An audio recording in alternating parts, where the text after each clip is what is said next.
جس جنت کا پرہیزگاروں سے وعدہ کیا گیا ہے اس کی شان یہ ہے کہ اس کے نیچے نہریں بہہ رہی ہیں، اس کے پھل ہمیشہ باقی رہنے والے ہیں اور اس کے سائے بھی۔ یہ ان لوگوں کا انجام ہے جو متقی ہیں، اور کافروں کا انجام دوزخ ہے۔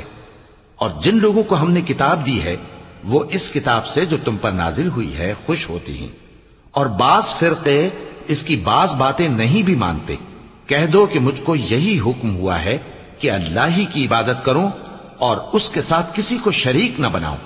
میں اسی کی طرف بلاتا ہوں اور اسی کی طرف مجھے لوٹنا ہے۔ اور اسی طرح ہم نے اس قرآن کو عربی زبان کا فرمان بنا کر نازل کیا ہے، اور اگر تم علم آ جانے کے بعد ان لوگوں کی خواہشوں کے پیچھے چلو گے تو اللہ کے سامنے کوئی نہ تمہارا مددگار ہوگا اور نہ کوئی بچانے والا۔ اور اے نبی، ہم نے تم سے پہلے بھی پیغمبر بھیجے تھے اور ان کو بیویاں